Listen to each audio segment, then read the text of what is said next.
नमस्कार आदाब, मैं इकबाल अहमद टीसीएच पर एक बार फिर से आपका स्वागत करता हूं। दोस्तों, सत्ता के खुलेआम समर्थन से चल रहे पुलिस के फर्जी फुल एनकाउंटर और हाफ एनकाउंटर को मिल रही सामाजिक स्वीकृति के दौर में मैं आपको एक बेगुनाह की जहन्नुम से भी बदतर हो चुकी जिंदगी की कहानी सुनाने जा रहा हूं। जब कानून के रखवाले ही शिकारी बन जाएं तो जंगल राज कैसे कायम होता है।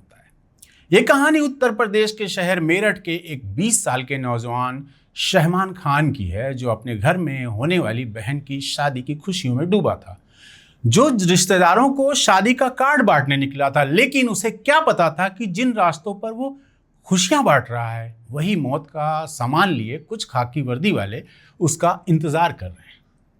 आज 7 साल बीत चुके हैं। वो 20 साल का शहमान आज 27 साल का हो चुका है, लेकिन इन 7 सालों में उसने दुनिया नहीं देखी, उसने तरक्की नहीं देखी। उसने सिर्फ एक चीज देखी, अपने कमरे की छत और वो लकड़ी की खाट, जिस पर वो पिछले 2500 से ज्यादा दिनों से बिना हिले डुले पड़ा है।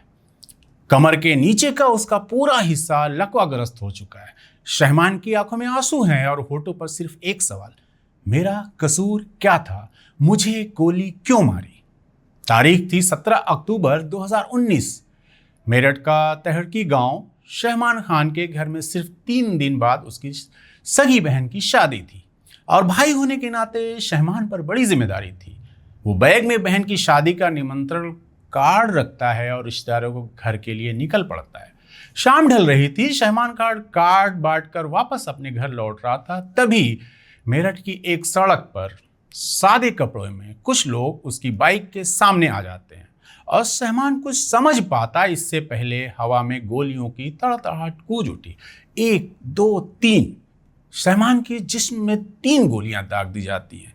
गोलियां उसकी कमर और रीढ़ की हड्डी को चीरती हुई निकल जाती हैं। शहमान खून से लथपथ होकर सड़क पर गिर पड़ता है, चीखता है, चिल्लाता है, लेकिन पुलिस के जवान उसे अस्पताल ले जाने के बजाय उसे एक इनामी शातिर अपराधी साबित करने की स्क्रिप्ट लिखने में जुट जाते हैं। उधर घर पर मां रास्ता देख रही थी कि बेटा आएगा तो शादी की आगे की रस्में पूरी होंगी, लेकिन घर पहुंचती है तो सिर्फ एक खबर कि शहमान का इनकाउंटर हो गया है।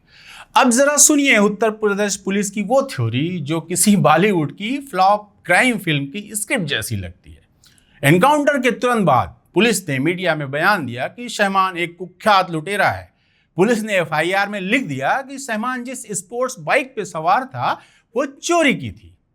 पुलिस ने उसे मोटरसाइकिल चोर और डकैत घोषित कर दिया, लेकिन पुलिस के इस झूठ के गुब्बारे की हवा महज 24 घंटे में निकल गई। और हवा किसने निकाली? शहमान के गरीब और बेबस परिवार ने। शहमान के पिता और भाई ने पुलिस के सामने और मीडिया के सामने वो कागजात पटक दिए जिससे खाकी वर्दी के होश उड़ गए। वो बाइक चोरी की नहीं थी, उस बाइक का एक एक कागज असली था। वो शहमान के परिवार के नाम पर रजिस्टर थी। असल में उस गरीब परिवार ने पाई पाई जोड़कर वो महंगी स्पोर्ट बाइक इसलिए खरीदी थी ताकि वो अपनी बेटी की शादी में उसके दूल्हे को उपहार में दे सके। सोचिए, जिस बाइक को घर की बेटी की विदाई के लिए खरीदा गया था, पुलिस ने उसे ही चोरी की बाइक बताकर लड़के की रीढ़ की हड्डी में गोली मार दी। जब यह सच सामने आया तो पुलिस ने क्या किया? क्या अपनी गलती मानी? क्या माफी मांगी? नहीं साहब, पुलिस ने वो किया जो हमेशा करती रही है। मेरठ पुलिस के तत्कालीन थाना प्रभारी ने बयान बदला और कहा, एफआईआर में हमने टाइपिंग मिस्टेक कर दी है, हम लिखना कुछ और चाहते थे और लिख कुछ और गया। वाह साहब वाह, आपकी एक टाइपिंग मिस्टेक ने एक 20 साल के बेगुनाह लड़के को जिंदगी भर के लिए अपाहिज बना दिया। अब पुलिस ने नई कहानी गढ़ी। उन्होंने कहा कि भले ही बाइक शहमान की थी, लेकिन वो अपने इस बाइक से राह चलते लोगों के मोबाइल छीन लिया करता था। यानी जो पहले जो लड़का इंटर स्टेट बाइक चोर था, वो अचानक से चवन्नी छाप मोबाइल झपटमार बन गया। जांच की गई तो पता चला शहमान का आज तक के इतिहास में एक भी आपराधिक रिकॉर्ड नहीं था। वो बिल्कुल बेदाग था। इस एक एनकाउंटर ने सिर्फ शहमान के शरीर को ही नहीं तोड़ा, उसके पूरे परिवार को जीते जी दफन कर दिया। 3 दिन बाद जिस घर से डोली उठनी थी, उस घर से एम्बुलेंस दिल्ली के एम्स के अस्पताल की तरफ दौड़ रही थी। बहन की शादी के लिए पाई पाई जोड़कर जो रकम इकट्ठा की गई थी, जिससे जेवर खरीदे गए थे, वो सब जमीन बेचकर खरीदे गए और सब कुछ शहमान के इलाज की वेदी पर चढ़ गए। जेवर, जमीन, पैसा। बहन की शादी तो जैसे तैसे सादगी से हुई, लेकिन उस शादी में जो मातम पसरा उसकी कल्पना आप और हम आज भी नहीं कर सकते। रीढ़ की हड्डी में लगी गोली ने शहमान के नर्वस सिस्टम को हमेशा के लिए तबाह कर दिया। डॉक्टरों ने कह दिया कि ये लड़का अब कभी अपने पैरों पर खड़ा नहीं हो पाएगा, चल नहीं पाएगा। शहमान आज उसी खाट पर लेटा है। 7 साल जानते हैं कितने होते हैं? एक नौजवान के जीवन के सबसे खूबसूरत 7 साल जो उसने सिर्फ करवट बदलते और दर्द से कराहते हुए बिता दिया। शहमान रोते हुए जो कहा वो इस देश के हर नागरिक और हुक्मरान के गाल पर तमाचा है। शहमान ने कहा कि मैं उस दिन मर क्यों नहीं गया, काश मैं मर गया होता। इस तरह जिंदा रहने से बेहतर है मौत हो जाती मेरी। और पिछले 7 साल से वो खाट पर बैठा है जिस पर सिर्फ वो लेट सकता है और किसी के सहारे से बैठ सकता है। मुझे आज तक कोई ये बताने वाला नहीं मिला कि पुलिस ने मुझे गोली क्यों मारी। शहमान का ये सवाल है।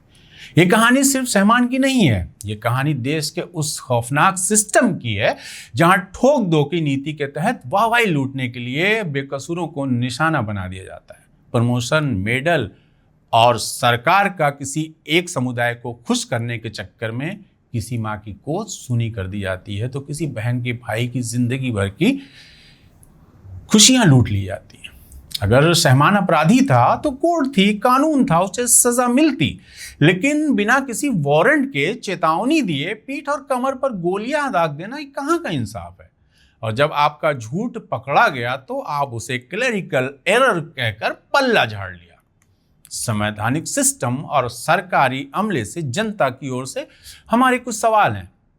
शहमान के जीवन के जो 7 साल बर्बाद हुए उसका मुआवजा कौन देगा? जिन पुलिस कर्मियों ने एक बेकसूर पर गोलियां चलाई और बाद में झूठी FIR लिखी, वो आज तक आजाद क्यों हैं? उन पर हत्या के प्रयास का मुकदमा क्यों नहीं चला?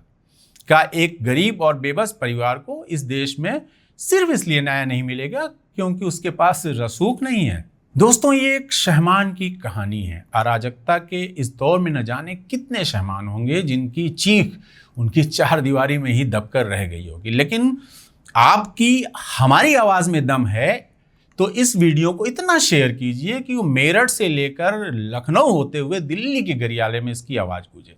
शहमान को उसको पैर की ताकत वापस नहीं मिल सकती, लेकिन उसे न्याय और सम्मान वापस मिलना चाहिए। आज जिस फुल और हाफ एनकाउंटर होता हम देख रहे हैं और उसे आराम से हजम कर ले जा रहे हैं, क्या आप जानते हैं उसकी शुरुआत कहाँ से हुई थी? तो चलिए आपको 90 के दशक में ले चलते हैं। सोचिए, 25,000 मासूम लोग, बुजुर्ग, जवान, महिलाएं, जिन्हें कानून के रखवालों ने गोलियों से उड़ा दिया। ये फिलिस्तीन के गाजा की कहानी नहीं है, ये अपने देश की कहानी है। नहीं, आप गलत मत सोचिए, ये आज के उत्तर प्रदेश, असम या फिर नॉर्थ ईस्ट के किसी और प्रदेश की भी कहानी नहीं है। ये कहानी है 90 के दशक के पंजाब की। खालिस्तान आंदोलन की आग में सत्ता, नेता और पुलिस की मिलीभगत से सिर्फ मेडल, प्रमोशन और निजी फायदे के लिए 25,000 निर्दोषों के कत्ले आम की कहानी है। आज जिस एनकाउंटर मॉडल की देश भर में चर्चा है, कोई FIR नहीं, कोई अदालती कार्रवाई नहीं, पकड़ो और मौके पर गोली मार दो, इसका आविष्कार पंजाब पुलिस ने किया था। ये मॉडल आज उत्तर प्रदेश समस्त कई राज्यों में लोकप्रिय है। जहां अपराधी अगर मुसलमान है तो उसे ऑन द स्पॉट निपटा दो।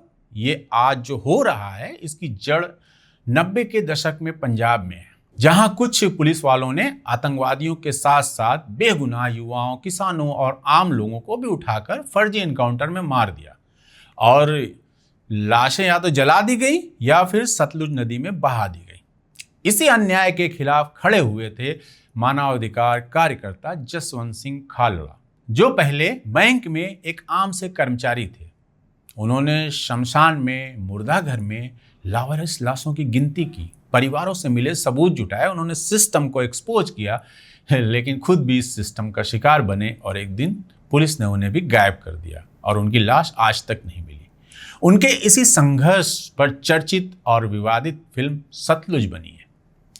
फिल्म 3 साल तक सेंसर बोर्ड में अटकी रही। बोर्ड ने 128 कट्स सुझाए, लेकिन निर्माताओं ने मना कर दिया। आखिरकार G5 पर बिना कट्स के रिलीज हुई और रिलीज होते ही 2 दिन के भीतर ही सरकारी दबाव में प्लेटफॉर्म से हटा ली गई। सरकार ने ये मूवी यानी सतलुज को बैन क्यों किया? केंद्र सरकार इसे रिलीज नहीं होने देना चाहती, क्योंकि इसमें वर्तमान में यूपी की योगी सरकार की एनकाउंटर पॉलिसी पर भी सवाल उठ सकते हैं। जनता में रोष बढ़ सकता है और आने वाले पंजाब विधानसभा चुनाव में इसका नुकसान हो सकता है। ध्यान दें, उस दौर में पंजाब में कांग्रेस की सरकार थी। डीजीपी केपीएस गिल के समय में पुलिस को फ्री हैंड मिला हुआ था और फिल्म जो कुछ दिखाती है वो दस्तावेजों, पुराने अखबारों और अदालती कार्रवाई और अदालत के फैसलों में उपलब्ध है। अगर कुछ काला सफेद हुआ तो इल्जाम कांग्रेस सरकार और उस समय की पुलिस व्यवस्था पर आएगा। फिर आज की केंद्र सरकार क्यों डरी हुई है? फिल्म में कोई मुस्लिम एंगल नहीं है, कोई हिंदू एंगल नहीं है। अपराधी और पीड़ित दोनों सिख समुदाय से हैं। 25,000 फर्जी एनकाउंटर के शिकारों में बहुमत सिखों का है। पुलिस के ज्यादातर अधिकारी और कांस्टेबल भी सिख थे, यानी एक समुदाय के अंदर पीड़ित और ब्रूटल हत्यारे दोनों हैं। फिर आज की सरकार क्यों डरी है? फिल्म फर्जी एनकाउंटर की सच्चाई को सीधे दिमाग में पेवस्त कर देती है। आप खुद को फिल्म के नायक जसवंत खालरा जैसा महसूस करने लगते हैं फिल्म देखते वक्त। आज भी आसपास कुछ वैसा ही हो रहा है। पहले ये छुप छुपाकर रात में होता था, आजकल खुलेआम दिन दहाड़े हो रहा है और कुछ लोग इसे प्रोत्साहित भी कर रहे हैं, खासकर जब शिकार दूसरे समुदाय का हो। लेकिन अब जब सजाती और अपने धर्म के भी लोग फुल और हाफ एनकाउंटर के शिकार होने लगे हैं, तो सरकारी हमले को डर है कि जनता कहीं खुद को फिल्म से जोड़कर न देख ले। आपको याद होगा, बहुत साल पहले गुलजार साहब की माचिस मूवी आई थी। सुपरहिट गाना चप्पा चप्पा चरखा चले वाली फिल्म ने उस दौर को पर्दे पर दिखाया था। वो भी पंजाब का ही इलाका था। पुलिस को निशाना बनाते सीन पर दर्शक सीटियां बजाते थे। फिल्म हिट हुई, लेकिन सरकार ने दर्शकों पर टाड़ा नहीं लगाया। रंग दे बसंती मूवी आई थी, जो सरकार के खिलाफ उसने माहौल बनाया, सुपर हिट हुई, कल्ट क्लासिक बनी। उस समय की सरकारों ने इसे लोकतंत्र की खूबसूरती बताया और रिलीज होने दिया। लेकिन आज सतलुज मूवी को सेंसर में पहले तो गला घोट दिया गया, सिनेमा हॉल में रिलीज नहीं होने दी गई, फिर ओटीटी पर रिलीज होते ही 2 दिन में हटा लिया गया। लेकिन फिल्म को हटाने का उल्टा असर हुआ। G5 से फिल्म हटाई गई, लेकिन इंटरनेट पर डाउनलोड साइट्स और यूट्यूब पर उपलब्ध हो गई। ये लीगल तौर पर उपलब्ध नहीं है और ना ही हम पायरेसी का समर्थन करते हैं। वर्ड ऑफ माउथ से फिल्म तेजी से फैल रही है। अब जितने लोग G5 पर देखते हैं, उससे कहीं ज़्यादा लोग इन साइट से फिल्म को डाउनलोड कर चुके हैं या यूट्यूब पर देख चुके हैं। फिल्म पैसा नहीं कमा पाई, लेकिन उसका मैसेज लाखों लोग तक पहुंच गया। फिल्म में जसवंत खालरा का किरदार पर्दे पर जीवंत करने वाले दिलजीत दोसांझ हमारे दौर के सच्चे दिलेर सुपरस्टार साबित हुए। उन्होंने एक साहसी भूमिका निभाई है। सरकार की फिल्मों को सेंसर बोर्ड से पास करने की नीति पर बात करें तो एक तरफ मुसलमानों को निशाना बनाती फिल्में धड़ल्ले के साथ पास हो रही हैं। कश्मीर फाइल, केरला स्टोरी, धुरंधर, तानाजी जैसे अनेक उदाहरण हैं। लेकिन हकीकत इस फिल्मों में बस छौंक भर होती है, बाकी पूरी दाल सब फसाना होती है। वहीं सतलुज की कहानी असली है, जिसके प्रमाण अदालत की फाइलों में उपलब्ध है। और सरकार नहीं चाहती, जैसा नैरेटिव रंग दे बसंती ने बनाया था कि कांग्रेस सरकार बेईमान है और उसका खामियाजा भी आगे चलकर सरकार को भुगतना पड़ा, अन्ना आंदोलन वगैरह आप लोग को पता ही है। वैसा ही सतलुज से न बन जाए कि पंजाब में जो कुछ हुआ उसे आज के एनकाउंटर और बुलडोजर के न्याय से जोड़कर जनता देखने लगे और सवाल उठाने लगे।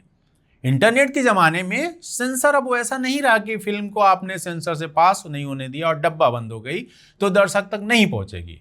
उल्टा विवादित होने पर फिल्में और वायरल हो जाती हैं। आज सतलुज एक एक मोबाइल में डाउनलोड होकर सेव हो चुकी है और एनकाउंटर नीति पर बहस भी छिड़ चुकी है। दोस्तों, ये फिल्म का रिव्यू नहीं है, लेकिन सतलुज हर किसी को एक बार ज़रूर देखनी चाहिए। यह हमें याद दिलाती है कि एनकाउंटर कल्चर कितना खतरनाक हो सकता है, चाहे वो 90 का पंजाब हो या आज का कोई भी राज। आतंकवाद को कुचलना ज़रूरी था, लेकिन निर्दोषों का कत्लेआम कभी जस्टिफाई नहीं हो सकता। वर्तमान में जारी एनकाउंटर और बुलडोजर मॉडल क्या सही है? क्या सतलुज को बैन करने के पीछे उपजा सिस्टम का डर जायज है? क्या एक आम आदमी के सिस्टम से टकराने की कहानी आज भी हमें प्रेरित करती है? आप कमेंट करके जरूर बताएं। एक तरफ केंद्र सरकार सतलुज फिल्म को बैन करने के लिए पूरी मशीनरी झोंक रही है, क्योंकि फिल्म पंजाब के 90 के दशक के फर्जी एनकाउंटर की कहानी दिखाती है, लेकिन सवाल ये है कि आज बीजेपी शासित राज्यों में बुलडोजर एनकाउंटर चल रहा है, वो क्या फर्जी नहीं है? क्या वो लीगल है? क्या किसी को पकड़ते ही वहीं निपटा देना ये सही है? क्या अदालतें बेकार हैं, उनका कोई काम नहीं है?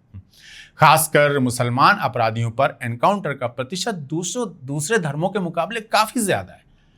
क्या सतलुज बैन इसलिए किया गया कि जनता ये सिलसिला देखकर हिसाब न मांगने लगे? आज पूरा हिसाब खोलकर रख देते हैं। उत्तर प्रदेश बीजेपी का सबसे बड़ा प्रयोग देखिए। योगी सरकार में एनकाउंटर का सबसे खतरनाक मॉडल चला है। 2017 से 25 तक 16,284 ऑपरेशन हुए ऐसे, जिसमें 266 अपराधियों को, जिन्हें अपराधी तथाकथित कह सकते हैं, कि एनकाउंटर में ढेर किया गया। सिर्फ 2025 में अकेले 48 एनकाउंटर हुए। खास बात, रिपोर्ट्स के मुताबिक 83 मुसलमान नाम वाले अपराधी एनकाउंटर में मारे गए, जो कुल एनकाउंटर का तकरीबन 32% है। जबकि मुसलमान आबादी का प्रतिशत देखें तो 10-12% के आसपास जनसंख्या के हिसाब से। यह साफ दिखाता है कि बीजेपी राज में मुसलमान अपराधियों को तथाकथित को टारगेट करने का सिलसिला सबसे ज्यादा तेज है। और बुलडोजर तो रोज का रूटीन बन गया है। माफिया अतिक्रमण खासकर मुस्लिम इलाकों में कार्यवाही के इस नाम पे की जाती है। जैसे एमपी में भी बुलडोजर चल रहा है। 2 साल में 12,000 से ज्यादा बुलडोजर की कार्यवाहियां हुई। खरगोन दंगों और गौ तस्करी जैसे मामलों में ज्यादातर मुसलमान आरोपियों के घर ढहाए गए। यहाँ यूपी के मुकाबले में एनकाउंटर थोड़ा कम है, लेकिन बुलडोजर में मुस्लिम नाम देखते ही दबाव साफ नजर आता है। असम में हेमंता सरकार में 22,000 से ज्यादा घर ढहाए गए, ज्यादातर बंगाली मुस्लिम परिवारों के। 2021 में अब तक 50,000 से ज्यादा लोगों के घर आसाम में सिर्फ तोड़े जा चुके हैं। सरकार कहती है कि अतिक्रमण है, लेकिन हकीकत यह है कि मुस्लिम बहुल इलाकों में टारगेट किया गया। अन्य बीजेपी शासित राज्यों का आंकड़ा देखें। गुजरात, जो कि बीजेपी का गढ़ है, यहां भी मुसलमानों पर बुलडोजर एनकाउंटर का सिलसिला तेज रहा है। हरियाणा और एनसीआर में अपराधियों के नाम पर उनके खिलाफ कार्यवाही हुई, जिसमें मुसलमान नाम वाले अपराधी ज्यादा नजर आते हैं। महाराष्ट्र की बीजेपी समर्थित सरकार के मुंबई ठाणे में गैंगस्टर एनकाउंटर में भी यही पैटर्न दिखता है। दिल्ली की बीजेपी सरकार एनकाउंटर करते हुए बुलडोजर चलते वक्त सिर्फ मुसलमानों का ख्याल बहुत अच्छे से रखती है। 5 साल का ही आंकड़ा देखें तो बीजेपी शासित राज्यों में एनकाउंटर में सैकड़ों मौतें हुई हैं। हजारों घर बुलडोजर में ढहाए गए। इनको हजारों नहीं, लाख के आसपास पहुंच जाएगा। और मुस्लिम नाम वाले अपराधियों पे प्रतिशत बहुत ज्यादा है। उत्तर प्रदेश में आपको बताया 32% से ज्यादा है। यह आंकड़े एक तरफा कार्रवाई की पुष्टि करते हैं, जबकि दूसरे धर्मों के अपराधी अपेक्षाकृत कम नजर आते हैं। यह संयोग नहीं, एक पैटर्न है। तो सरकार सतलुज मूवी बैन क्यों कर रही है? क्योंकि फिल्म दिखाती है कि कैसे पुलिस फर्जी एनकाउंटर कर मासूमों को मार देती है। आज वही फार्मूला बीजेपी राज्यों में मुसलमान अपराधियों पर लागू होता। और ये एक बात और है कि वो कहने को अपराधी होते हैं, लेकिन बाद में पता चलता है कि उसमें ज्यादातर निर्दोष लोग हैं। अगर सतलुज मूवी रिलीज हुई तो लोग पूछेंगे, तो अब रिलीज होने की वैसे जरूरत भी नहीं है, इतने लोगों के पास वो पहुंच चुकी है, क्या आज भी फर्जी एनकाउंटर हो रहे हैं? बुलडोजर केवल मुसलमानों के घरों पर क्यों चलता है? क्या यह सिलसिला लोकतांत्रिक है या भक्त प्रजाति को खुश करने का हथियार है? सरकार कहती है कि अपराधी अपराधी होता है, धर्म नहीं देखते, लेकिन आंकड़े कुछ और कहानी बयां करते हैं। मुसलमान नाम वाले अपराधियों पर ज्यादा एक्शन है। क्या ये टारगेटेड है? आप सोचिए, आप खुद जवाब दीजिए। तो आज की वीडियो में इतना ही। अगली बार फिर अगले एतवार को मिलते हैं। तब तक अपना ख्याल रखिए और सच्चाई से रूबरू होते रहिए। चैनल सब्सक्राइब नहीं किया हो तो सब्सक्राइब कर लें। बहुत बहुत शुक्रिया।